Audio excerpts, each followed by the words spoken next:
Hello ನಮಸ್ಕಾರ, welcome back to my YouTube channel. ಹೇಗಿದ್ದೀರಿ ಎಲ್ರು? ನಾನು ಚೆನ್ನಾಗಿದ್ದೇನೆ, ತುಂಬಾನೇ ಚೆನ್ನಾಗಿದ್ದೀರಾ ಅಂತ ಅನ್ಕೊಂಡಿದ್ದೇನೆ. ಇವತ್ತು ನಾನು 7 ಮಂತ್ಸ್ ಆಫ್ ಪ್ರೆಗ್ನೆನ್ಸಿಯಲ್ಲಿ ಯಾವ ಥರ ನಾವು ಫುಡ್ ತಗೊಳ್ಬೇಕು, ಅಂದರೆ ಯಾವ ಥರ ಡಯಟ್ ಫುಡ್ ಮಾಡಿ ತಗೊಳ್ಬೇಕು, ಮತ್ತು ನಾವು ಯಾವ ಥರ ನಮ್ಮ ದೈನಂದಿನ ಲೈಫ್ ಸ್ಟೈಲ್ ಯಾವ ಥರ ಇರಬೇಕು, ಮತ್ತು ಯಾವ ಥರ ಕೇರ್ ತಗೊಳ್ಬೇಕು ಅಂತೇಳಿ ಸಂಪೂರ್ಣವಾಗಿ ನಿಮ್ಮ ಹತ್ರ ನಿಮ್ಮ ಈ ವಿಡಿಯೋ ಜೊತೆಗೆ ನಿಮ್ಮ ಹತ್ರ ಪೂರ್ತಿಯಾಗಿ ಶೇರ್ ಮಾಡ್ಕೊಳ್ಬೇಕಂತ ಇದ್ದೇನೆ. ಸೊ ಎಲ್ಲೂ ಸ್ಕಿಪ್ ಮಾಡಿದ ವಿಡಿಯೋನು ಕೊನೆವರೆಗೂ ನೋಡಿ. ನಿಮಗೆ ಸ್ವಲ್ಪ ವಾಯ್ಸ್ ಡಿಸ್ಟರ್ಬೆನ್ಸ್ ಆಗ್ತಾ ಇರ್ಬೋದು. ಇವಾಗ ಆಗ್ತಾ ಇಲ್ಲ ಇರೋದು ನೆಕ್ಸ್ಟ್ ಆಗ್ಬೋದು, ಯಾಕಂದ್ರೆ ಇಲ್ಲೇ ಸ್ಕೂಲ್ ಇದೆ. ಸೊ ಮಕ್ಕಳು ಕಿರ್ಚಾಡೋದು ಸೊ ಜೋರಾಗಿ ನನಗೆ ಕೇಳ್ತಾ ಇದೆ. ಸೊ ನಿಮಗೂ ಕೇಳ್ಬೋದು. ಸೊ ಏನು ಮಾಡ್ಲಿಕ್ಕಾಗಲ್ಲ, ಪ್ಲೀಸ್ ಅಡ್ಜಸ್ಟ್ ಮಾಡ್ಕೊಳ್ಳಿ. ಯಾಕಂತ ಹೇಳಿದ್ರೆ ನಾನು ಆ್ಯಕ್ಚುಲಿ ಮಾರ್ನಿಂಗ್ ಲಾಗ್ ಮಾಡ್ಬೇಕಂತಿದ್ದೆ, ಬಟ್ ನನ್ನ ಮಗಳು ಮಲಗಿದೆ ಇವಾಗ. ಅಲ್ಲಿ ಮಲಗೋದೇ ಮಧ್ಯಾಹ್ನ. ಸೊ ಆ ಟೈಮಲ್ಲಿ ನಾನು ಬೇಗ ಬೇಗ ಲಾಗ್ ಮಾಡ್ತಾ ಇರೋದು. ಸೊ ಏನಾದರೂ ನಿಮಗೆ ವಾಯ್ಸ್ ಡಿಸ್ಟರ್ಬೆನ್ಸ್ ಆಗ್ತಾ ಇದ್ರೆ ಪ್ಲೀಸ್ ಸ್ವಲ್ಪ ಅಡ್ಜಸ್ಟ್ ಮಾಡ್ಕೊಳ್ಳಿ. ಹಾಗೆ ಫಸ್ಟ್ ನಾವು ಪ್ರೆಗ್ನೆನ್ಸಿಯಲ್ಲಿ ನಾ ಹೇಳಿದಾಗೆ ಯಾವ ಥರ ಫುಡ್ ತಗೊಳ್ಬೇಕು ಅಂತ ನಾನು ಹೇಳ್ತೀನಿ. ನಮಗೆ ಈ ಟೈಮಲ್ಲಿ ಜಾಸ್ತಿ ಅಂದರೆ ಪ್ರೋಟೀನ್ ಮತ್ತು ಐರನ್ ತುಂಬಾ ಇಂಪಾರ್ಟೆಂಟ್. ಯಾಕಂದರೆ ಬ್ಲಡ್ ಆಗಲಿ ಈ ಟೈಮಲ್ಲಿ ತುಂಬ ಒಳ್ಳೆ ಇರಬೇಕಲ್ವಾ. ಸೊ ಹಾಗಾಗಿ ಪ್ರೋಟೀನ್ ಮತ್ತು ಐರನ್ ತುಂಬಾ ಇಂಪಾರ್ಟೆಂಟ್. ಅದಕ್ಕೆ ನಮಗೆ ಡಾಕ್ಟರ್ ಈ ಟೈಮಲ್ಲಿ ಒಂದು ಐರನ್ ಟ್ಯಾಬ್ಲೆಟ್ ಕೊಡ್ತಾರೆ, ಎಲ್ರಿಗೂ ಗೊತ್ತಿರುತ್ತೆ ಪ್ರೆಗ್ನೆನ್ಸಿ ಇರೋದವರಿಗೆ. ಸೊ ಈ ಟೈಮಲ್ಲಿ ನಮಗೆ ಐರನ್ ಟ್ಯಾಬ್ಲೆಟ್ ಕೊಡ್ತಾರೆ. ಸೊ ಅದರೊಟ್ಟಿಗೆ ಈ ಥರ ಫುಡ್ ತೊಗೊಂಡ್ರೆ ತುಂಬಾ ಒಳ್ಳೆಯದು. ಜಾಸ್ತಿ ನಿಮ್ಮ ಹತ್ರ ಯಾವ ಥರ ಡ್ರೈ ಫ್ರೂಟ್ಸ್ ಇದ್ರೆ, ನಾನು ಅಂದರೆ ನೀವು ಇದೇ ತಗೊಳ್ಳಿ ಅದೇ ತಗೊಳ್ಳಿ ಅಂತ ನಾನು ಹೇಳಲ್ಲ. ನಿಮ್ಮ ಹತ್ರ ಯಾವುದಾದ್ರೂ ಡ್ರೈ ಫ್ರೂಟ್ಸ್ ಇದ್ದರೆ ಸೊ ಅದನ್ನು ನೀವು ರಾತ್ರಿ ನೆನೆಸಿಟ್ಟು ಬೆಳಗ್ಗೆ ತಿಂದರೆ ಒಳ್ಳೆಯದು. ಈಗ ಬಾದಾಮಿ ಇದ್ದರೆ ಅಟ್ಲೀಸ್ಟ್ ಒಂದು 2 ಬಾದಾಮಿ ನೆನೆಸಿಟ್ಟು ನೀವು ಮಾರ್ನಿಂಗ್ ಎದ್ದು ತಿಂದರೆ ತುಂಬಾ ಒಳ್ಳೆಯದು. ಅದರೊಟ್ಟಿಗೆ ಕಾಳುಗಳು ಮತ್ತು ಸ್ವಲ್ಪ ಪಾಲಕ್ ಸೊಪ್ಪು, ಬೀಟ್ರೋಟು ಅಂಥದ್ದೆಲ್ಲ ಜಾಸ್ತಿ ತಗೊಳ್ಳಿ ಈ ಟೈಮಲ್ಲಿ. ಡ್ರೈ ಫ್ರೂಟ್ಸ್ ಅಲ್ಲಿದ್ದರೆ ನಾನು ಹೇಳಿದಾಗೆ ಯಾವ್ದಾದ್ರು ಡ್ರೈ ಫ್ರೂಟ್ಸ್ ಒಂದು 2-3 ಡ್ರೈ ಫ್ರೂಟ್ಸನ್ನು ನೆನೆಸಿಟ್ಟು ಬೆಳಗ್ಗೆ ತಿನ್ನಿ. ಪಾಲಕ್ ಸೊಪ್ಪು, ಬೀಟ್ರೋಟು ಮತ್ತು ಹಾಲು. ಕೆಲವರಿಗೆ ಹಾಲು ಕುಡಿದ ಅಭ್ಯಾಸನೇ ಇರಲ್ಲ. ಸೊ ಅಂಥವ್ರು ಏನಾದರೂ ಸ್ವಲ್ಪ ಬಾದಾಮಿ ಪೌಡರ್ ಅಂತೆಲ್ಲ ಮಿಕ್ಸ್ ಮಾಡಿ ಕುಡೀರಿ. ಬೆಳಗಾದ್ರೂ ಕುಡಿದ್ರೂ ನಡೆಯುತ್ತೆ, ಇಲ್ಲಾಂದರೆ ನೈಟ್ ಕುಡಿದ್ರೂ ನಡೆಯುತ್ತೆ. ಸೊ ಒನ್ ಟೈಮ್ ನೀವು ಒಂದು ಮಿಲ್ಕನ್ನು ಕುಡಿದ್ರೆ ಒಳ್ಳೆಯದು. ಯಾಕಂದರೆ ಈ ಟೈಮಲ್ಲಿ ಮಗು ತುಂಬ ಸ್ಪೀಡಾಗಿ ಬೆಳವಣಿಗೆ ಆಗ್ತಾ ಇರ್ತದೆ 7 ಮಂತ್ಸಲ್ಲಿ. ಸೊ ಆದಷ್ಟು ನಾವು ಹೆಲ್ದಿಯಾಗಿ ಫುಡ್ ತೊಗೊಂಡ್ರೆ ನಮಗೂ ಒಳ್ಳೆಯದು, ಮತ್ತು ಬೇಬಿಗೆ ಸಹ ತುಂಬಾ ಒಳ್ಳೆಯದು. ಹಾಗಾಗಿ ನೀವು ಆದಷ್ಟು ಡ್ರೈ ಫ್ರೂಟ್ಸ್, ತರಕಾರಿ, ಮತ್ತು ನಿಮ್ಗೆ ನಾನ್ ವೆಜ್ ತಿಂತಾ ಇದ್ದರೆ ಕೋಳಿ ಮಾಂಸ ಇದ್ದರೆ, ಇಲ್ಲಾಂದರೆ ಎಗ್ ಯಾವ್ದಾದ್ರು ನಾನ್ ವೆಜ್ ತಿಂತಾ ಇದ್ದರೆ ಆದಷ್ಟು ಚೆನ್ನಾಗಿ ಬಾಯ್ಲ್ ಮಾಡಿ ತಿನ್ನಿ. ತುಂಬ ಬಾಯ್ಲ್ ಮಾಡಿ ತಿಂದರೆ ತುಂಬಾ ಒಳ್ಳೆಯದು. ಸೊ ಇಷ್ಟನ್ನು ತಗೊಳ್ಳಿ. ಸೊ ಫುಡ್ ಅಂದಮೇಲೆ ಮಗುವಿಗೆ ಕ್ಯಾಲ್ಶಿಯಂ ಬೇಕು. ಮಗು ಅಲ್ಲ, ನಮಗೂ ಸಹ ಕ್ಯಾಲ್ಶಿಯಂ ಬೇಕು.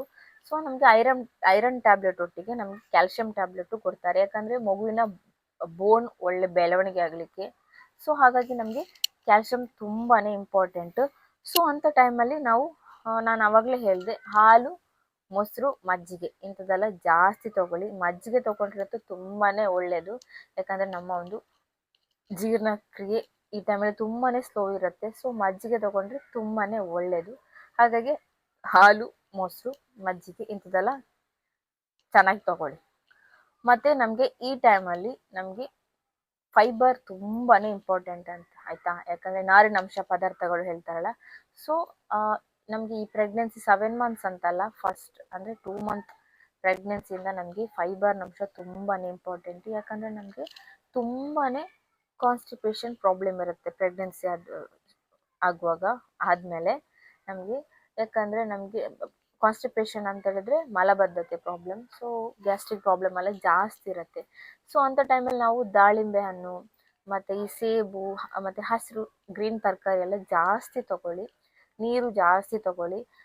ನಾನು ಇದು ಫಸ್ಟ್ ಪ್ರೆಗ್ನೆನ್ಸಿಯಲ್ಲಿ ನಾನಿದ್ದೆಲ್ಲ ನಾನು ಜಾಸ್ತಿ ಫಾಲೋಅಪ್ ಮಾಡ್ತಾ ಇರಲಿಲ್ಲ. ಬಟ್ ನಾನು ಸೆಕೆಂಡ್ ಪ್ರೆಗ್ನೆನ್ಸಿಯಲ್ಲಿ ಜಾಸ್ತಿ ಫ್ರೂಟ್ಸ್ ಎಲ್ಲ ತಗೊಳ್ಳಿಕ್ಕೆ ಸ್ಟಾರ್ಟ್ ಮಾಡಿದ್ದೆ ನಾನು. ನನಗೆ ಫಸ್ಟ್ ಪ್ರೆಗ್ನೆನ್ಸಿಯಲ್ಲಿ ನನಗೆ ಈ ಪ್ರಾಬ್ಲಮ್ ಇತ್ತು, ಗ್ಯಾಸ್ಟ್ರಿಕ್ ಪ್ರಾಬ್ಲಮ್ ಎಲ್ಲ ತುಂಬಾ ಇತ್ತು ನನಗೆ. ಸೊ ಸೆಕೆಂಡ್ ಪ್ರೆಗ್ನೆನ್ಸಿಯಲ್ಲಿ ನಾನು ಜಾಸ್ತಿ ಫ್ರೂಟ್ಸ್ ತಿನ್ನಲಿಕ್ಕೆ ಸ್ಟಾರ್ಟ್ ಮಾಡಿದ್ದೆ, ಈ ಟೈಮಲ್ಲಿ ಮಾಡ್ತಾ ಇದ್ದೇನೆ. ಸೊ ಹಾಗಾಗಿ ನನಗೆ ಕಾನ್ಸ್ಟಿಪೇಷನ್ ಪ್ರಾಬ್ಲಮ್ ಇಲ್ಲ. ಸೊ ಹಾಗಾಗಿ ನಾನು ಹೇಳೋದು ದಾಳಿಂಬೆ ಜಾಸ್ತಿ ತಿನ್ನಲಿ. ದಿನಕ್ಕೆ 1 ದಾಳಿಂಬೆ ತಿಂದರೂ ಸಹ ಮಗುದು ಸ್ಕಿನ್ ಸಹ ಚೆನ್ನಾಗಾಗತ್ತೆ. ಸೊ ನಮಗೆ ನಾರಿನಂಶ ಸಹ ಸಿಗತ್ತೆ, ಫೈಬರ್ಸ್ ಸಿಗತ್ತೆ. ಸೊ ಆದಷ್ಟು ನೀವು ದಾಳಿಂಬೆ, ಸೇಬು ಮತ್ತು ಗ್ರೀನ್ ವೆಜಿಟೇಬಲ್ಸ್ ಎಲ್ಲ ಜಾಸ್ತಿ ತಗೊಳ್ಳಿ. ಇದೆಲ್ಲ ತಗೊಂಡ್ರೆ ನಿಮಗೆ ಕಾನ್ಸ್ಟಿಪೇಷನ್ ಪ್ರಾಬ್ಲಮ್ ಕಡಿಮೆ ಆಗುತ್ತೆ. ಸೊ ಇದನ್ನು ತಗೊಳ್ಳಿ. ಮತ್ತೇನು ಗೊತ್ತಾ, ಒಂದೇ ಸಲ ನೀವು ಹೊಟ್ಟೆ ತುಂಬಿಸ್ಕೊಳ್ಳಿಕ್ಕೆ ಹೋಗಬೇಡಿ. ತುಂಬ ಒಂದೇ ಸಲ ಒಮ್ಮೆಲೆ ನಾವು ಊಟ ಮಾಡೋದು, ತುಂಬ ಹೊಟ್ಟೆ ತುಂಬಿಸ್ಕೊಳ್ಳೋದು ಆ ಥರ ಎಲ್ಲ ಮಾಡ್ಲಿಕ್ಕೆ ಹೋಗಬೇಡಿ. ಯಾಕಂದರೆ ನಮಗೆ ಈ ಟೈಮಲ್ಲಿ ಜೀರ್ಣಕ್ರಿಯೆ ತುಂಬಾ ಸ್ಲೋ ಆಗಿರುತ್ತೆ. ಸೊ ನಮಗೆ ಹಾಗಾಗಿ ತುಂಬ ಎದೆ ಉರಿಯೋದು ಸೊ ಅಂಥದ್ದೆಲ್ಲ ಸ್ಟಾರ್ಟ್ ಆಗುತ್ತೆ. ಸೊ ಅಟ್ಲೀಸ್ಟ್ 2-3 ಅವರ್ಸ್ ಬಿಟ್ಟು ಸ್ವಲ್ಪ ಸ್ವಲ್ಪ ತಿನ್ಕೊಂಡು ಬನ್ನಿ. ಆ ಥರ ತಿಂತಾ ಇದ್ರೆ ನಿಮಗೂ ಸ್ವಲ್ಪ ಹೊಟ್ಟೆಗೆ ಹಗುರ ಅನಿಸುತ್ತೆ. ನಮಗೆ ಎದೆ ಉರಿ ಆಗಲಿ ಮತ್ತು ಗ್ಯಾಸ್ಟ್ರಿಕ್ ಪ್ರಾಬ್ಲಮ್ ಆಗಲಿ ಆ ಥರ ಪ್ರಾಬ್ಲಮ್ ಎಲ್ಲ ಬರಲ್ಲ. ಒಂದೇ ಸಲ ತುಂಬ ತಿನ್ಲಿಕ್ಕೆ ಹೋಗಬೇಡಿ, ಸ್ವಲ್ಪ ಸ್ವಲ್ಪ ಪ್ರಮಾಣದಲ್ಲೇ ತಗೊಳ್ಳಿ. ಸೊ ಯಾವುದೇ ಥರ ಪ್ರಾಬ್ಲಮ್ ಆಗಲ್ಲ. ಮತ್ತು ಆದಷ್ಟು ನೀವು ನೀರು ಕುಡೀರಿ ಈ ಟೈಮಲ್ಲಿ. ಅಟ್ಲೀಸ್ಟ್ ಒಂದು 2-3 ಲೀಟರ್ ಅಷ್ಟಾದರೂ ನೀರು ಕೊಡಲಿಕ್ಕೆ ಸ್ಟಾರ್ಟ್ ಮಾಡಿ. ಮಗುವಿನ ಅದು ಹೊಟ್ಟೆ ಒಳಗೆ ನೀರು ಇರ್ತದಲ್ಲ, ಸೊ ಅದರ ಪ್ರಮಾಣ ಕರೆಕ್ಟಾಗಿರಬೇಕು. ಸೊ ಅದಕ್ಕಾಗಿ ಜಾಸ್ತಿ ನೀರು ಕೊಡಲಿಕ್ಕೆ ಸ್ಟಾರ್ಟ್ ಮಾಡಿ. ನೆಕ್ಸ್ಟ್ ಒನ್ ಏನು ಗೊತ್ತಾ, ನಮಗೆ ತುಂಬಾ ಇರಿಟೇಷನ್ ಅಂತಲೇ ಹೇಳ್ಬೋದು. ನಾವು ಮಲಗೋದು ಅಂದರೆ ನಾವು ಮಲ್ಕೊಳ್ಳೋದು ಪೊಸಿಷನ್ ಆಯಿತಾ, ಇದು ತುಂಬಾ ಇಂಪಾರ್ಟೆಂಟ್. ನಮಗೆ ಡಾಕ್ಟರ್ ಹೇಳ್ತಾರೆ ಲೆಫ್ಟ್ ಸೈಡ್ ಆದಷ್ಟು ಮಲ್ಕೊಳ್ಳಿ ಅಂತ. ಬಟ್ ನಮಗೆ ಆಗಲ್ಲ ಜಾಸ್ತಿ. ಯಾವಾಗಲೂ ಡಾಕ್ಟ್ರು ಅಂದರೆ ಯಾವಾಗಲೂ ಲೆಫ್ಟ್ ಸೈಡೇ ಮಲ್ಕೊಳ್ಳಿ ಅಂತ ಹೇಳಲ್ಲ. ನಿಮಗೆ ಯಾವ ಕಡೆ ಕಂಫರ್ಟೇಬಲ್ ಇದೆ ಆ ಕಡೆನೇ ಮಲ್ಕೊಳ್ಳಿ ಅಂತಲೇ ಹೇಳೋದು. ಬಟ್ ಜಾಸ್ತಿ ನೀವು ರೈಟ್ ಸೈಡ್ ಮಲ್ಕೊಳ್ಳೋಕ್ಕೆ ಹೋಗಬೇಡಿ. ಆದಷ್ಟು ನೀವು ಲೆಫ್ಟ್ ಸೈಡ್ ಸಹ ಮಲಗಲಿಕ್ಕೆ ಸ್ಟಾರ್ಟ್ ಮಾಡಿ. ಯಾಕಂದರೆ ಮಗುವಿಗೆ ರಕ್ತ ಚಲನೆ ಚೆನ್ನಾಗಿ ಆಗ್ತಾ ಇರತ್ತೆ. ಸೊ ಹಾಗಾಗಿ ನೀವು ಒಂದೇ ಸೈಡ್ ಮಲ್ಕೊಳ್ಳಿಕ್ಕೆ ಹೋಗಬೇಡಿ. ಈಗ ರೈಟ್ ಸೈಡು ಖಾಲಿ ರೈಟ್ ಸೈಡ್ ಮಾತ್ರ ಮಲಗೋದು ಆ ಥರ ಎಲ್ಲ ಮಾಡೋಕ್ಕೆ ಹೋಗಬೇಡಿ. ಎರಡು ಸೈಡ್ ನಿಮಗೆ ಯಾವ ಥರ ಒಳ್ಳೆ ಕಂಫರ್ಟೇಬಲ್ ಆಗ್ತಾ ಇರುತ್ತೆ ಸೊ ಆ ಥರ ಮೇಂಟೈನ್ ಮಾಡಿ. ಲೆಫ್ಟ್ ಸೈಡ್ ಸ್ವಲ್ಪ ಜಾಸ್ತಿ ಮಲಗಲಿಕ್ಕೆ ಟ್ರೈ ಮಾಡಿ. ನನಗೆ ಗೊತ್ತು ಅದು ತುಂಬ ಕಷ್ಟ ಆಗುತ್ತೆ ಅಂತೇಳಿ, ನನಗೂ ಅಷ್ಟೇ ತುಂಬಾ ಕಷ್ಟ ಆಗುತ್ತೆ. ಯಾಕಂದರೆ 7 ಮಂತ್ಸ್ ಆದಮೇಲೆ ನಮಗೆ ಹೊಟ್ಟೆ ಹಿಡ್ಕೊಂಡು, ಹೊಟ್ಟೆ ಆಲ್ರೆಡಿ ಸ್ವಲ್ಪ ದೊಡ್ಡದಾಗಿರುತ್ತೆ, ನಮ್ಮ ಹೊಟ್ಟೆ ಬೇಬಿ ಬಂಪ್ ಕಾಣಲಿಕ್ಕೆ ಸ್ಟಾರ್ಟ್ ಆಗಿರುತ್ತಲ್ವ ಆಲ್ರೆಡಿ. ಸೊ ಜಾಸ್ತಿ ನಿಮಗೆ ಆ ಕಡೆ ಈ ಕಡೆ ತಿರ್ಗಲಿಕ್ಕೆ ತುಂಬಾ ಕಷ್ಟ ಆಗ್ತದೆ. ಸೊ ಅಂಥ ಟೈಮಲ್ಲಿ ನಾವು ಒಂದೇ ಪೊಸಿಷನ್ ಮಲಗಲಿಕ್ಕೆ ಆಗಲ್ಲ. ಸೊ ಆದಷ್ಟು ನೀವು 2 ಸೈಡ್ ಸಹ ಬ್ಯಾಲೆನ್ಸ್ ಮಾಡಿ. ಆದರೆ ನೀವು ಜಾಸ್ತಿ ಲೆಫ್ಟ್ ಸೈಡ್ ಮಲಗಲಿಕ್ಕೆ ಟ್ರೈ ಮಾಡಿ. ತುಂಬಾ ಒಳ್ಳೆಯದು, ಮಗುವಿನ ಬ್ಲಡ್ ಸರ್ಕ್ಯುಲೇಟಿಗೆ ತುಂಬಾ ಒಳ್ಳೆಯದು. ಸೊ ಇದೊಂದು ಟ್ರೈ ಮಾಡಿ. ಮತ್ತು ನೀವು ಮಲ್ಕೊಳ್ಳುವಾಗ ತುಂಬ ಕಷ್ಟ ಎನಿಸಿದರೆ ನಿಮಗೆ ಯಾವುದಾದ್ರೂ ಪಿಲ್ಲೋನು, ಇವಾಗ ಗೊತ್ತಲ್ವ ಎಲ್ಲ ಆನ್ಲೈನಲ್ಲೆಲ್ಲ ನಮಗೆ ನಾರ್ಮಲಾಗಿ ಪ್ರೆಗ್ನೆನ್ಸಿ ಪಿಲ್ಲೋಸ್ ಎಲ್ಲ ಸಿಗತ್ತೆ. ತುಂಬ ಜನ ಆ ಥರ ಎಲ್ಲ ಆರ್ಡ್ರ್ ಮಾಡಿಕೊಂಡು ಆರಾಮಾಗಿ ಮಲ್ಕೊಳ್ತಾರೆ. ಇಲ್ಲ ಅದೆಲ್ಲ ಬೇಡ ಅಂತ ಅಂದ್ಕೊಂಡವರು ಮನೆಯಲ್ಲೇ ನಾರ್ಮಲಾಗಿ ಪಿಲ್ಲೋ, ಸಾಫ್ಟ್ ಆಗಿರೋ ಪಿಲ್ಲೋ ಎಲ್ಲ ಇರುತ್ತಲ್ವ. ಸೊ ಅದರ ಸಪೋರ್ಟ್ ಯೂಸ್ ಮಾಡಿಕೊಂಡು ನೀವು ನಿಮಗೆ ಎಲ್ಲಿ ಕಂಫರ್ಟೇಬಲ್ ಆಗುತ್ತೆ ಅಲ್ಲೆಲ್ಲ ಕಾಲಡಿಗೆ, ಸೊಂಟದ ಸೈಡೆಲ್ಲ ನೀವು ಪಿಲ್ಲೋ ಹಿಡ್ಕೊಂಡು ಆರಾಮಾಗಿ ಮಲ್ಕೊಳ್ಬೋದು. ನಾನಂತೂ ಅದೇ ಮಾಡ್ತಿರೋದು. ನಾನು ಪ್ರೆಗ್ನೆನ್ಸಿ ಪಿಲ್ಲೋ ಅದೆಲ್ಲ ಯೂಸ್ ಮಾಡಲ್ಲ. ಯಾಕಂದರೆ ಮತ್ತೆ ಅಷ್ಟೊಂದು ಯೂಸ್ ಇಲ್ಲ ಅಂತ ನನಗೆ ಗೊತ್ತು. ಸೊ ಹಾಗಾಗಿ ಬೇಡ ಅಂತೇಳಿ ನನಗೆ ನಮ್ಮ ಮನೆಯಲ್ಲೇ ಇರೋದು ಪಿಲ್ಲೋವನ್ನು ಯೂಸ್ ಮಾಡಿಕೊಂಡು ನನಗೆ ಯಾವ ಥರ ಸಪೋರ್ಟ್ ಆಗುತ್ತೆ ಸೊ ಆ ಥರ ಸಪೋರ್ಟ್ ಮಾಡಿಕೊಂಡು ಆರಾಮಾಗಿ ಮಲ್ಕೊಳ್ಬೋದು. ನೆಕ್ಸ್ಟ್ ಒನ್ ನಮ್ಮ ಬಟ್ಟೆ. ಇವಾಗ ನಾನು ಆಲ್ರೆಡಿ ಈ ಥರ ಟೈಟ್ ಬಟ್ಟೆ ಎಲ್ಲ ಹಾಕೋಕೆ ಹೋಗಬೇಡಿ. ಯಾಕಂತೇಳಿದರೆ ಇದು ನಾನು ಎಲ್ ಸೈಜ್ ಆರ್ಡ್ರ್ ಮಾಡಿದ್ದೆ, ಬಟ್ ನನಗೆ ಇದು ಎಲ್ ಸೈಜ್ ಕರೆಕ್ಟ್ ಆಗ್ತಿತ್ತು. ಬಟ್ ಇದು ತುಂಬ ಟೈಟ್ ಆಗ್ತಿದೆ. ಅಂದರೆ ನನಗೆ ಹೊಟ್ಟೆ ಬಂತಲ್ವಾ, ಸೊ ಹೊಟ್ಟೆ ಬಂದಮೇಲೆ ಇಲ್ಲೆಲ್ಲ ಬ್ರೆಸ್ಟ್ ಸೈಡಲ್ಲೆಲ್ಲ ನಮಗೆ ಸ್ವಲ್ಪ ಟೈಟ್ ಆಗುತ್ತೆ. ಸೊ ಈ ಥರ ಡ್ರೆಸ್ ಎಲ್ಲ ಹಾಕೋಕೆ ಹೋಗಬೇಡಿ ನೀವು. ಆದಷ್ಟು ಕಾಟನ್ ಬಟ್ಟೆನ ಹಾಕಲಿಕ್ಕೆ ಟ್ರೈ ಮಾಡಿ. ತುಂಬ ಲೂಸ್ ಆಗಿರೋ ಬಟ್ಟೆ ಹಾಕ್ತಾ ಇದ್ರೆ, ಇವಾಗ ಈ ನೈಟಿ ಟೀ ಶರ್ಟ್ ಎಲ್ಲ ತುಂಬ ಲೂಸ್ ಥರ ಹಾಕ್ತಾ ಇದ್ರೆ ಏನೋ ಒಂಥರ ಕಂಫರ್ಟೇಬಲ್ ಆಗುತ್ತೆ, ಮೈಂಡು ಒಂಥರ ರಿಲ್ಯಾಕ್ಸ್ ಆದಾಗೆ ಆಗುತ್ತೆ. ನಮ್ಮ ಬಾಡಿ ಒಂಥರ ರಿಲ್ಯಾಕ್ಸ್ ಇದ್ದರೆ ಮೂಡ್ ಸ್ವಿಂಗ್ಸ್ ಏನೂ ಇರಲ್ಲ. ಸೊ ಹಾಗಾಗಿ ನಮಗೆ ಆದಷ್ಟು ನೀವು ಕಾಟನ್ ಬಟ್ಟೆ ಆಗಲಿ ಲೂಸ್ ಆಗಿರುವಂಥದ್ದೇ ಹಾಕಲಿಕ್ಕೆ ಟ್ರೈ ಮಾಡಿ, ತುಂಬಾ ಒಳ್ಳೆಯದು. ಮತ್ತು ಈ 6 ನನಗೆ ಫಸ್ಟ್ ಪ್ರೆಗ್ನೆನ್ಸಿಯಲ್ಲಿ 6 ಮಂತಿಂದಲೇ ನನ್ನ ಕಾಲಲ್ಲಿ ನೀರು ಕುತ್ಕೊಳ್ಳಿಕ್ಕೆ ಸ್ಟಾರ್ಟ್ ಆಗಿತ್ತು. ಸೊ ಈ ಮಂತಲ್ಲಿ ಈ ಸೆಕೆಂಡ್ ಪ್ರೆಗ್ನೆನ್ಸಿಲಿ ನನಗೆ 7 ಮಂತ್ ಆದರೂ ಸಹ ಕಾಲಲ್ಲಿ ಏನೂ ನೀರು ಬಂದಿಲ್ಲ. ಸೊ ಅಂಥದ್ದು 6 ಮಂತಿಂದ ಕಾಲಲ್ಲಿ ನೀರು ಬರಲಿಕ್ಕೆ ತುಂಬ ಹೆವಿ ಕಾಲೆಲ್ಲ ನೀರು ಬಂದಿರ್ತಾರಲ್ಲ, ಸೊ ಅಂಥವ್ರಲ್ಲಿ ಏನು ಮಾಡಿ ಅಂದರೆ ತುಂಬ ಸಾಫ್ಟಾಗಿರೋ ಚಪ್ಪಲಿಯನ್ನು ಯೂಸ್ ಮಾಡಿ. ತುಂಬ ಹೀಲ್ಸ್ ಹಾಕೊಳ್ಳೋದು ಅದೆಲ್ಲ ಮಾಡಲಿಕ್ಕೆ ಹೋಗಬೇಡಿ. ಯಾಕಂತೇಳಿದ್ರೆ ಈ ಮಳೆಗಾಲದಲ್ಲಿ ಎಲ್ಲರೂ ಸ್ಲಿಪ್ಪಾಗಿ ಕೆಳಗೆ ಬಿದ್ದರೆ ನಮಗೆ ಯಾವ ಥರ ಪೇನ್ ಕಿಲ್ಲರ್ ಟ್ಯಾಬ್ಲೆಟ್ ತೊಗೊಳ್ಳೋ ಹಾಗೆ ಸಹ ಇಲ್ಲ.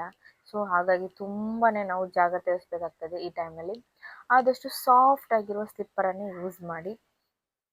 ನಮಗೂ ಕಂಫರ್ಟೇಬಲ್ ಆಗಿರುತ್ತೆ, ನಮ್ಮ ಕಾಲಿಗೂ ತುಂಬಾ ಕಂಫರ್ಟೇಬಲ್ ಆಗಿರುತ್ತೆ. ಸೊ ಹಾಗಾಗಿ ಸ್ವಲ್ಪ ದೊಡ್ಡ ಸೈಜೇ ತೊಗೊಳ್ಳಿ. ಯಾಕಂದರೆ ಪ್ರೆಗ್ನೆನ್ಸಿ ಆದಮೇಲೆ ನಮ್ಮ ಕಾಲು ಸೈಜ್ ಎಲ್ಲ ದಪ್ಪ ಆದಮೇಲೆ ಚಪ್ಪಲಿ ನಮ್ಮದು ಮುಂಚೆದ ಸೈಜ್ ಎಲ್ಲ ಆಗಲ್ಲ. ಎಲ್ರಿಗೂ ಗೊತ್ತಿರ್ಬೋದು, ಟ್ರೈ ಮಾಡಿರ್ಬೋದು. ನಮ್ಮದು ಇವಾಗಿರೋದು ಚಪ್ಪಲಿ ಸೈಜ್ ಯಾವುದೂ ಆಗಲ್ಲ. ಸ್ವಲ್ಪ ದೊಡ್ಡ ಸೈಜೇ ತೊಗೊಳ್ಳಿ. ತುಂಬ ಸಾಫ್ಟ್ ಆಗಿರುವಂಥದ್ದೇ ಯೂಸ್ ಮಾಡಿ, ಹೀಲ್ಸ್ ಎಲ್ಲ ಯೂಸ್ ಮಾಡಲಿಕ್ಕೆ ಹೋಗಬೇಡಿ. Next one, mindset and baby movement. ಈ ಟೈಮಲ್ಲಿ ನಮಗೆ ಮಗುವಿನ ಮೂಮೆಂಟ್ ಜಾಸ್ತಿ ಇರುತ್ತೆ. 7 ಮಂತ್ಸ್ ಬರುವಾಗ ಮಗುವಿದು ಮೂಮೆಂಟ್ ತುಂಬಾ ಜೋರಾಗಿರುತ್ತೆ. ಸೊ ನಮಗೆ ಮಗು ಕಿಕ್ ಮಾಡೋದೆಲ್ಲ ಚೆನ್ನಾಗಿ ಗೊತ್ತಾಗ್ತಾ ಇರುತ್ತೆ. ಸೊ ಆದಷ್ಟು ಮಗುವಿನ ಕಿಕ್ಕಿಂಗ್ ಮೇಲೆ ಅಂದರೆ ಮೂಮೆಂಟ್ಸ್ ಮೇಲೆ ಗಮನ ಹರಿಸ್ತಾ ಇರಿ. ದಿನಕ್ಕೆ ಎಷ್ಟು ಮೂಮೆಂಟ್ ಮಾಡ್ತಾ ಇದೆ ಅಂತೇಳಿ ನೀವು ನೋಟ್ ಮಾಡ್ತಾ ಇರಿ, ಮೈಂಡಲ್ಲಿ ನೋಟ್ ಮಾಡ್ತಾ ಇರಿ. ಮತ್ತು ಸ್ವಲ್ಪ ಆದಷ್ಟು ನೀವು ವಾಕಿಂಗ್ ಮಾಡಿ. ಅಂದರೆ ಇವಾಗ ಮಳೆಗಾಲ ಅಲ್ವಾ, ಸೊ ಅಂಗಳದಲ್ಲೆಲ್ಲ ವಾಕಿಂಗ್ ಮಾಡಲಿಕ್ಕೆ ಹೋಗಬೇಡಿ, ರೋಡಲ್ಲೆಲ್ಲ ವಾಕಿಂಗ್ ಮಾಡೋಕ್ಕೆ ಹೋಗಬೇಡಿ. ಯಾಕಂದರೆ ನನಗೆ ಮೊನ್ನೆ ಅನುಭವ ಆಗಿದೆ. ಹೀಗೆ ಸುಮ್ಮನೆ ನಡ್ಕೊಂಡು ಹೋಗ್ತಾ ಇದ್ದೆ, ನಾನು ಜಾರಿ ಬೀಳಿಲ್ಲ, ಬಟ್ ಫುಲ್ ಕಾಲು ಜಾರಿತ್ತು. ಸೊ ಅದಕ್ಕೆ ಹೇಳ್ತಾ ಇರೋದು, ಆದಷ್ಟು ಮನೆ ಒಳಗಡೆ ನೀವು ವಾಕ್ ಮಾಡಿ. ತುಂಬ ವಾಕ್ ಮಾಡಬೇಕಂತಿಲ್ಲ, ನಿಧಾನವಾಗಿ ಒಂದು 10 to 20 ಮಿನಿಟ್ಸ್ ವಾಕಿಂಗ್ ಮಾಡಿದರೆ ಸಾಕು. ವಾಕಿಂಗ್ ಯಾಕೆ ಮಾಡೋದು ಅಂತ ಹೇಳಿದ್ರೆ ಸ್ವಲ್ಪ ಮೈಂಡ್ ರಿಲ್ಯಾಕ್ಸ್ ಆಗಿರುತ್ತೆ. ಕುತ್ಕೊಂಡಿದ್ರೆ ನಮ್ಮದು ಯಾವಾಗಲೂ ಮೂಡ್ ಹಾಳಾಗಿ ಇರುತ್ತೆ, ಯಾವಾಗಲೂ ಏನೇನು ಯೋಚನೆ ಮಾಡ್ತಾ ಇರ್ತೇವೆ. ಸೊ ನಡ್ಕೊಂಡು ಸ್ವಲ್ಪ ಏನಾದರೂ ವಾಕ್ ಮಾಡ್ತಾ ಇದ್ರೆ ನಮಗೂ ಸ್ವಲ್ಪ ಮೈಂಡಿಗೆ ರಿಲ್ಯಾಕ್ಸ್ ಆಗುತ್ತೆ. ಸೊ ಹಾಗಾಗಿ ಜಾಸ್ತಿ ಸ್ವಲ್ಪ ಒಂದು 10 to 20 ಮಿನಿಟ್ಸ್ ತನಕ ವಾಕ್ ಮಾಡಿದರೆ ತುಂಬಾ ಒಳ್ಳೆಯದು. ಹಾಗೆ ಸ್ವಲ್ಪ ನೀವು ವಾಕಿಂಗ್ ಆದಮೇಲೆ ಇಲ್ಲ ವಾಕಿಂಗ್ ಮಾಡ್ತಾ ಇರುವಾಗನೇ ಸ್ವಲ್ಪ ಮ್ಯೂಸಿಕ್ ಕೇಳೋದು, ಇಲ್ಲಾಂದರೆ ಹೀಗೆ ಸುಮ್ಮನೆ ಮನೇಲಿ ಕುತ್ಕೊಂಡು ಏನೇನು ಯೋಚನೆ ಮಾಡೋಕ್ಕಿಂತ ಏನಾದರೂ ಚೆನ್ನಾಗಿರುವಂಥ ಮ್ಯೂಸಿಕ್ ಕೇಳೋದು, ಇಲ್ಲಾಂದರೆ ಯಾವುದಾದ್ರೂ ದೇವ್ರ ಸಾಂಗ್ ಕೇಳೋದು, ಇಲ್ಲಾಂದರೆ ಏನಾದರೂ ನಾನಿವಾಗ ವಿಷ್ಣು ಸಹಸ್ರನಾಮ ಕೇಳ್ತಾ ಇದ್ದೇನೆ. ಸೊ ಅಂಥದ್ದು ಏನಾದರೂ ಒಂದು ಕೇಳ್ಕೊಂಡಿದ್ರೆ ನಮ್ಮ ಮೈಂಡ್ ಸ್ವಲ್ಪ ರಿಲ್ಯಾಕ್ಸ್ ಆಗುತ್ತೆ. ಏನೋ ಒಂಥರ ಮನಸ್ಸಿಗೆ ಖುಷಿ ಕೊಡುತ್ತೆ, ಸ್ವಲ್ಪ ಪಾಸಿಟಿವ್ ಎನರ್ಜಿ ಕೊಡುತ್ತೆ ನಮಗೆ. ಏನಾದರೂ ಮಂತ್ರ ಆ ಥರದ್ದೆಲ್ಲ ಏನಾದರೂ ಕೇಳ್ತಾ ಇದ್ರೆ, ಒಳ್ಳೊಳ್ಳೆ ಸ್ಪೀಚ್ ಎಲ್ಲ ಕೇಳ್ತಾ ಇದ್ರೆ, ಮುಂಚೆ ನನಗೆ ಈ ಥರ ಎಲ್ಲ ಹ್ಯಾಬಿಟ್ ಇರಲಿಲ್ಲ. ಸೊ ಇವಾಗ ನನಗೊಬ್ಬರು ಫ್ರೆಂಡ್, ಸೊ ಅವ್ರು ನನಗೆ ಹೇಳಿದ್ರು, ಈ ಥರ ವಿಷ್ಣು ಸಹಸ್ರನಾಮ ಕೇಳು, ತುಂಬಾ ಒಳ್ಳೆಯದು, ಸ್ವಲ್ಪ ಪಾಸಿಟಿವ್ ಎನರ್ಜಿ ಬರುತ್ತೆ ಅಂತ. ಸೀರಿಯಸ್ಲಿ ನನಗೆ ಆ ಒಂದು ವಿಷ್ಣು ಸಹಸ್ರನಾಮ ಕೇಳಿದ್ಮೇಲೆ ಒಂದು ಏನೋ ಒಂಥರ ಪಾಸಿಟಿವ್ ಎನರ್ಜಿ ಅಂತಲೇ ಹೇಳ್ಬೋದು ಮನಸ್ಸೆಲ್ಲ. ಸೊ ನೀವು ಆ ಥರದ್ದೆಲ್ಲ ಕೇಳ್ತಾ ಇರಿ, ತುಂಬಾ ಒಂಥರ ರಿಲ್ಯಾಕ್ಸ್ ಫೀಲ್ ಆಗುತ್ತೆ. ಅದರೊಟ್ಟಿಗೆ ಪುಸ್ತಕ ಓದೋದು, ಏನಾದರೂ ನಿಮ್ದು ಏನಾದ್ರು ಕೆಲವು ಹವ್ಯಾಸಗಳಿರ್ತವಲ್ಲ, ಸೊ ಅಂಥದ್ದೆಲ್ಲ ನಿಮ್ಗೆ ಇಷ್ಟ ಆಗಿದ್ದಂಥ ಪುಸ್ತಕ ಓದೋದು, ಮ್ಯೂಸಿಕ್ ಕೇಳೋದು, ಯಾವ್ದಾದ್ರು ಭಜನೆ ಕೇಳೋದು, ಯಾವ್ದಾದ್ರು ಸ್ಪೀಚ್ ಕೇಳೋದು, ಅಂಥದ್ದೆಲ್ಲ ಮಾಡ್ತಾ ಇದ್ರೆ ನಿಮ್ಮ ಮೈಂಡ್ ಸ್ವಲ್ಪ ರಿಲ್ಯಾಕ್ಸ್ ಆಗಿರ್ತದೆ. ಮತ್ತು ಪಾಸಿಟಿವ್ ಆಗಿ ಥಿಂಕ್ ಮಾಡ್ತಾ ಇರ್ತೀರಾ. ನೆಗೆಟಿವ್ ಥಿಂಕ್ ಮಾಡೋದನ್ನು ಬಿಟ್ಟುಬಿಡಿ. ಪಕ್ಕದ ಮನೆಯವರೆಲ್ಲ ಹೇಳ್ತಾರೆ, ನಿನ್ನ ಹೊಟ್ಟೆ ಏನು ತುಂಬ ಸಣ್ಣದಿದೆ, ಮಗು ವೆಯ್ಟ್ ಎಷ್ಟಿದೆ, ಮಗು ಅಷ್ಟೊಂದು ವೆಯ್ಟ್ ಇಲ್ವೇನೋ, ಆ ಥರ ಎಲ್ಲ ಹೇಳ್ತಾ ಇದ್ರೆ ಅದಕ್ಕೆಲ್ಲ ಕಿವಿ ಕೊಡೋಕ್ಕೇ ಹೋಗಬೇಡಿ. ಪಾಸಿಟಿವ್ ಆಗಿ ಥಿಂಕ್ ಮಾಡಿ. ಸೊ ನೆಗೆಟಿವ್ ಬಗ್ಗೆ ಎಲ್ಲ ಯೋಚನೆ ಮಾಡಲಿಕ್ಕೆ ಹೋಗಬೇಡಿ. ಸೊ ಇದನ್ನೆಲ್ಲ ಮತ್ತು ಯಾವಾಗಲೂ ಮಲ್ಕೊಂಡಿರಬೇಡಿ. ಸ್ವಲ್ಪ ಸಣ್ಣ ಪುಟ್ಟ ಕೆಲಸ ಏನಾದರೂ ಮಾಡಿ. ನನಗೆ ಗೊತ್ತು, ನಾನು ಇವಾಗ 7 ಮಂತ್ಸ್ ಪ್ರೆಗ್ನೆಂಟ್, ನನಗೂ ಗೊತ್ತು ತುಂಬಾ ಈ ಟೈಮಲ್ಲಿ ಸುಸ್ತು ಜಾಸ್ತಿ ಇರುತ್ತೆ. ಒಂದು 2-4 ಮಂತ್ ಪ್ರೆಗ್ನೆನ್ಸಿಯಲ್ಲಿ ಸುಸ್ತು ಅದು ಥರ ಎಕ್ಸ್ಟ್ರೀಮ್ ಸುಸ್ತಿರುತ್ತೆ. ವಾಮಿಟ್ ಮಾಡೋದು, ಏನೂ ತಿನ್ನೋಕ್ಕಾಗಲ್ಲ ಅಂಥದ್ದೆಲ್ಲ ಇರುತ್ತೆ. ಸೊ ಅದೇ ಥರನೇ 6-7 ಮಂತ್ ಬರುವಾಗ ತುಂಬಾ ಸುಸ್ತಾಗ್ತಾ ಇರುತ್ತೆ ನಮಗೆ. ನನಗಂತೂ ಅದರಲ್ಲಿ ನನ್ನ ಫಸ್ಟ್ ಬೇಬಿ ಇದ್ದಾಳೆ, ಮೊದಲೇ ಮಗಳಿದ್ದಾಳೆ. ಸೊ ಅವಳು 1 ವರ್ಷ 9 ತಿಂಗಳು. ಸೊ ಅವಳನ್ನು ಹ್ಯಾಂಡಲ್ ಮಾಡುವಾಗ ನನಗಂತೂ ತುಂಬಾ ಸಾಕಾಗ್ತದೆ ಈ ಟೈಮಲ್ಲಿ. ಆದರೂ ಆದಷ್ಟು ನಾನು ಸಣ್ಣ ಪುಟ್ಟ ಕೆಲಸ ಮಾಡಿಕೊಂಡು ಅವಳು ಹಿಂದ್ಗಡೆ ತಿರ್ಗಾಡುವಾಗ ನನ್ನ ಅರ್ಧ ಕೆಲಸ ವಾಕಿಂಗ್ ಎಲ್ಲ ಮುಗ್ದಿರತ್ತೆ. ಸೊ ಆದರೂ ನಾನು ಅದಕ್ಕೋಸ್ಕರನೇ ಸ್ವಲ್ಪ ಟೈಮ್ ಇಟ್ಟಿದ್ದೇನೆ ನಾನು. ಮಗುವಿಗೆ ಟೈಮ್ ಕೊಡೋದು ಬೇರೆ, ಮನೆ ಕೆಲಸ ಟೈಮ್ ಕೊಡೋದು ಬೇರೆ. ಸೊ ಅದರೊಟ್ಟಿಗೆ ನಾನು ಸಂಜೆ ಆಗುವಾಗ ವಾಕಿಂಗ್, ಏನಾದ್ರು ಒಂದು ಸಣ್ಣ ಒಂದು 10-15 ನಿಮಿಷ ಅದಕ್ಕಂತಲೇ ಇಟ್ಟಿದ್ದೇನೆ. ನೈಟ್ ಆಗುವಾಗ ಸ್ವಲ್ಪ ಏನಾದರೂ ಸಹಸ್ರನಾಮ ಕೇಳೋದು ಮಲಗಿದ್ದಾಗ, ಸೊ ಅಂಥದ್ದೆಲ್ಲ ನಾನು ಮಾಡ್ತಾ ಇರ್ತೇನೆ. ಸೊ ನಿಮಗೆ ಯಾವ ಥರ ಟೈಮ್ ಯಾವ ಥರ ಫ್ರೀ ಇರ್ತೀರಾ, ಸೊ ಆ ಟೈಮು ನೀವು ಮಾಡ್ಕೊಳ್ಬೋದು. ಮತ್ತು ಸುಮ್ಮನೆ ಅಂತೂ ಮಲಗಲಿಕ್ಕೆಲ್ಲ ಹೋಗಬೇಡಿ. ಏನಾದ್ರು ಸಣ್ಣ ಪುಟ್ಟ ಕೆಲಸ ಮಾಡ್ತಾ ಇರಿ, ನಿಮಗೂ ಒಳ್ಳೆಯದು ಮತ್ತು ನಿಮಗೂ ಬಾಡಿಗೆ ಸ್ವಲ್ಪ ಎಕ್ಸಸೈಸ್ ಸಿಕ್ಕಿದಾಗೆ ಆಗುತ್ತೆ. ಸೊ ಹಾಗಾಗಿ ಸಣ್ಣ ಪುಟ್ಟ ಕೆಲಸ ಮಾಡ್ತಾ ಇರಿ. ಪ್ರತಿಯೊಬ್ಬರ ಗರ್ಭಾವಸ್ಥೆ ಅಂದರೆ ಪ್ರತಿಯೊಬ್ಬರ ಪ್ರೆಗ್ನೆನ್ಸಿ ಒಬ್ಬೊಬ್ಬರದ್ದು ಒಂದೊಂದು ಥರ ಡಿಫ್ರೆಂಟ್ ಆಗಿರುತ್ತೆ. ಸೊ ಇದು ನನ್ನೊಂದು ಅನುಭವ ಮತ್ತು ನನ್ನೊಂದು ಸಣ್ಣ ಟಿಪ್ಸ್ ಅಷ್ಟೇ. ನೀವು ಇದೇ ಥರ ಮಾಡಿ ಅದೇ ಥರ ಮಾಡಿ ನನ್ನ ಥರನೇ ಮಾಡಿ ಅಂತ ನಾನು ಹೇಳಲ್ಲ. ನಿಮ್ಮ ಡಾಕ್ಟರ್ ಸಜೆಷನ್ಸ್ ತಗೊಳ್ಳಿ, ಅವರ ಸಲಹೆ ತಗೊಳ್ಳಿ. ನೀವು ಯಾವ ಥರ ಫುಡ್ ತೊಗೊಳ್ಬೇಕು, ಯಾವ ಥರ ಕೇರ್ ಮಾಡಬೇಕು ಅಂತ ಸಹ ನಿಮ್ಮ ಡಾಕ್ಟರ್ ಹತ್ರ ಸಹ ಕೇಳ್ಕೊಳ್ಳಿ. ಅವ್ರು ಸಹ ನಿಮಗೆ ನಿಮಗೆ ಸಹ ಸಜೆಷನ್ ಎಲ್ಲ ಕೊಡ್ತಾರೆ ಕೇಳಿದರೆ. ಸೊ ನಿಮ್ಮ ಡಾಕ್ಟರ್ ಸಜೆಷನ್ ತಗೊಂಡು ಫಾಲೋ ಮಾಡಿ. ಅದರೊಟ್ಟಿಗೆ ನನ್ನದೊಂದು ಸಣ್ಣ ಸಣ್ಣ ಟಿಪ್ಸ್ ಸಹ ಫಾಲೋ ಮಾಡ್ಬೋದು. ಸೊ ಇವತ್ತಿನ ಲಾಗ್ ನಾನು ಇಲ್ಲಿಗೆ ಮುಗಿಸ್ತಾ ಇದ್ದೇನೆ. ಇವತ್ತಿನ ಲಾಗ್ ನಿಮಗೆ ತುಂಬಾ ಯೂಸ್ಫುಲ್ ಆಗಿರಬಹುದು ಅಂತ ಅಂದ್ಕೊಂಡಿದ್ದೇನೆ. ಯಾರೆಲ್ಲ ಪ್ರೆಗ್ನೆನ್ಸಿ ಟ್ರೈ ಮಾಡ್ತಾ ಇದ್ದೀರಾ, ಸೊ ಅವರಿಗೆಲ್ಲ ಒಳ್ಳೆ ಗುಡ್ ನ್ಯೂಸ್ ಬರಲಿ ಅಂತ ನಾನು ದೇವ್ರ ಹತ್ರ ಬೇಡ್ಕೊಳ್ತೇನೆ. ಸೊ ಇವತ್ತಿನ ಲಾಗ್ ನಿಮಗೆ ಇಷ್ಟ ಆಗಿದ್ರೆ ಪ್ಲೀಸ್ ಪ್ಲೀಸ್ ಪ್ಲೀಸ್ ಸಬ್ಸ್ಕ್ರೈಬ್ ಮಾಡಿ, ಲೈಕ್ ಮಾಡಿ, ಶೇರ್ ಮಾಡಿ ಹಾಗೂ ಕಮೆಂಟ್ ಮಾಡಿ. ಬಾಯ್.